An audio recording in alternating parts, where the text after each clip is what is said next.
Eddie Murphy is such a star because there's nothing happening here.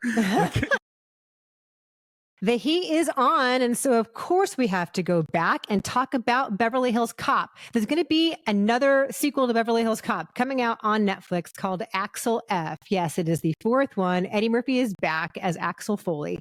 So before that comes out, we wanted to make sure we revisited Beverly Hills Cop. This is a thing that we are really enjoying doing these days.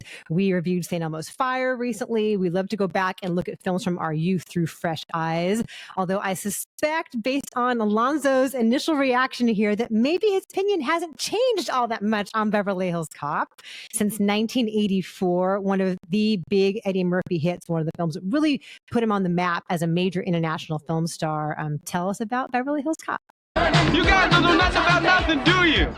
You just got your badges and your guns and you're on the job, right? Make sure we get the right drinks, because if I drink club soda, I'll throw up. So Beverly Hills Cop stars Eddie Murphy as Detroit cop Axel Foley, and when an old friend of his is murdered after having worked for a mysterious art dealer in Beverly Hills, Axel travels west to investigate and runs afoul of the straight-laced, by-the-book actual Beverly Hills Cops, played by John Ashton, Judge Reinhold, and Ronny Cox, among others. This movie was originally written for Sylvester Stallone. And interesting. So it is a fairly by the number cop movie. Like there's not even a mystery. Like they pretty much tell you up front who the killer is. And it's just a matter of waiting to actually capture said killer. But this was Eddie Murphy at his like original sort of hot point, turning a movie into a vehicle for himself, where the whole film exists as a fish out of water comedy with a lot of gunplay. And on that level, it succeeds, but at the time, and frankly still, I'm not thrilled about a 1984 movie with an AIDS joke. Sorry, call me a thin-skinned snowflake, but that's just never sat well with me. And looking at this movie now, Eddie Murphy is such a star because there's nothing happening here. This movie is so flimsy. Like you don't really care about the cop plot. The jokes aren't great. The jokes are Eddie Murphy like making stuffy white people feel uncomfortable, or Eddie Murphy just doing that laugh. And that's enough, and that's kind of what you get. Action wise, there is a really great shootout set piece that ends the film, and you can see the DNA of this movie carry off into like the rest of the 1980s, basically. Like this really, the mismatched buddy action comedy we often cite to Lethal Weapon, but I think even Lethal Weapon owes this movie a lot in terms of its setup and its pacing and the way the characters are. Fletch, hired Harold Faltermeyer to do its score, so it's got that going on.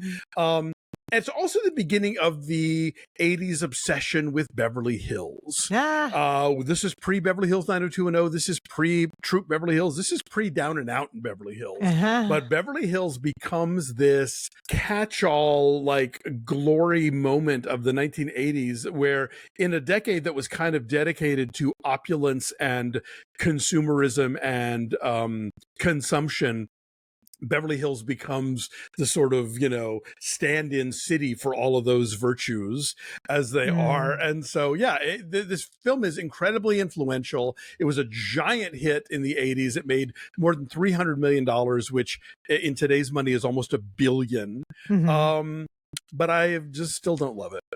Yes. Also, Pretty Woman, Reg Bev Will. Yes, for sure. Right? You get that too. I mean, even today, Beverly Hills still is like synonymous with that kind of opulence. Yeah. You run the LA Marathon, it totally jogs out of its way to take you down Rodeo Drive to go back to Century City. So this movie might have the first like driving down Rodeo Drive and look at all the shops and all the super rich people shopping in them montage, which we would then see a gajillion more times, since then throughout cinema history. With foofy dogs. Yes. And crazy outfits. Wait, and what's the AIDS joke? There's a herpes joke. Well, it's a herpes joke, but he's doing a very, I'm so gay and I'm talking about herpes. So it's like, it's an AIDS joke. And that is not the only character like that. I mean, you also have Bronson Pinchot as the assistant at the gallery. Yeah, but I kind of love him.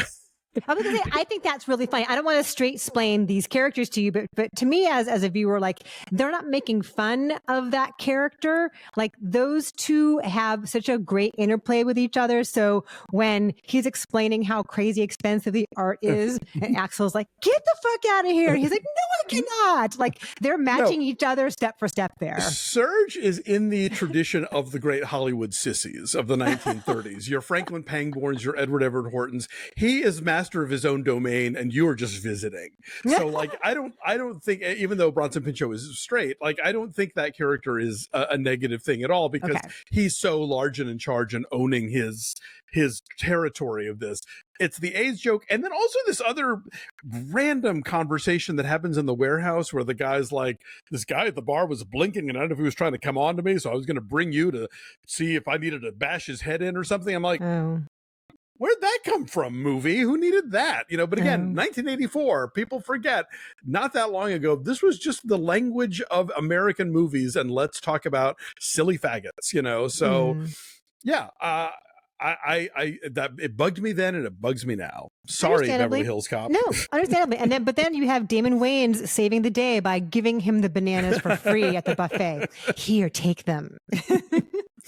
So I still laughed a lot at this. I remember seeing this so many times, to the extent that, like, you know, if you don't see a movie for a long time, but you saw it in your formative years, it's still in the fiber of your being. So I'd forgotten how much I recognize musical cues. We got to talk too about how every song on this soundtrack was a giant radio hit. All bangers, you know. And that was a huge reason this was a huge cultural phenomenon. When we talked about St. Elmo's Fire, I forgot to mention that, about how that music was part of the cultural phenomenon of it. But you have, like, The Heat Is On and Neutron Dance.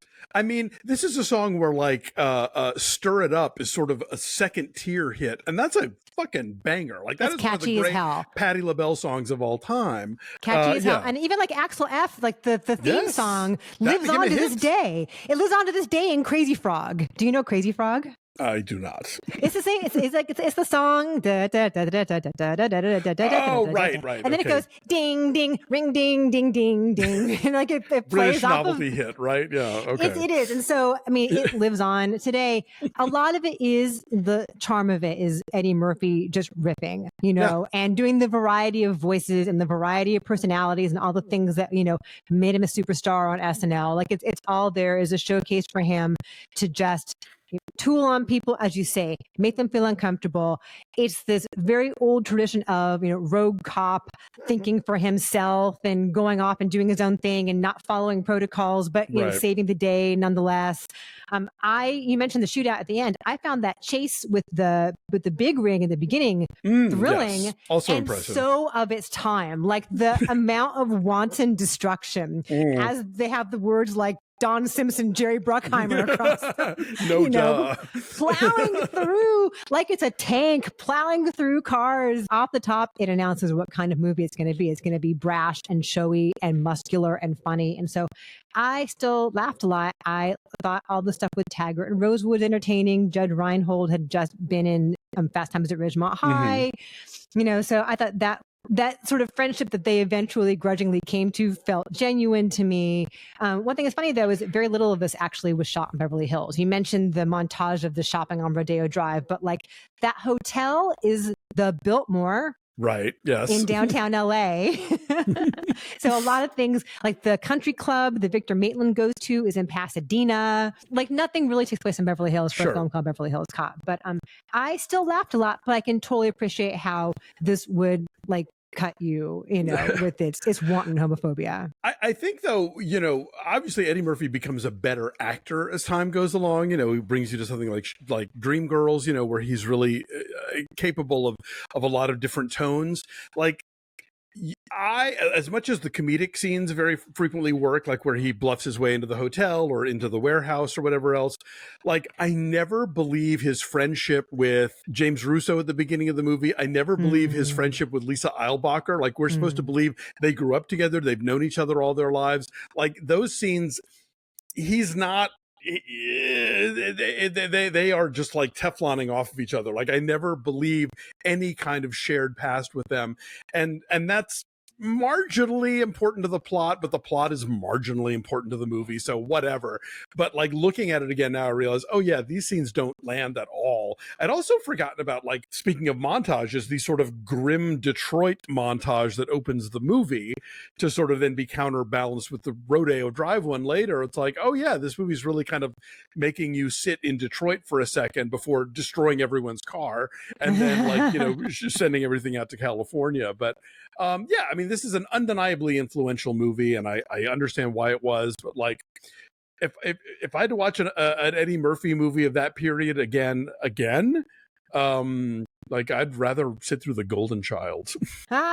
Also, Coming to America would come out a couple of years later, which is also just him riffing, essentially. Pretty much. I'm curious to see how this Axel F does, though, because it is 40 years later, and he's not like the young, hot maverick anymore. So how does he get back into that role, but still have that spark of insubordination and all that? Yeah, that's the thing. I mean, also, I think 1984 Eddie Murphy was still seen as, like, you know, kind of edgy and dangerous and not like part of the show business establishment. And so putting him in Beverly Hills is like putting him in Hollywood in a sense, and like that he's going to like respond to stuff. And now, like, he is the establishment. I mean, like, that's just what happens to people after decades of success. So I don't know how the character portrays that. I mean, we'll see. We're going to watch it soon and we'll review it. So we'll see. Yes, he's now Academy Award nominee, Eddie Murphy. That's right. For all of eternity. So what would you give Beverly Hills Cop today? Oh, man. I don't want to. I don't want to give it a number. I just don't.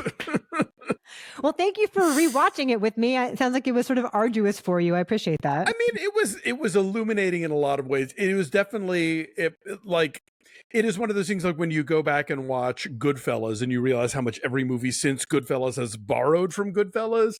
So many movies of the 80s borrowed from Beverly Hills Cop overtly or discreetly. So, you know, it was a fascinating rewatch in that respect, if nothing else.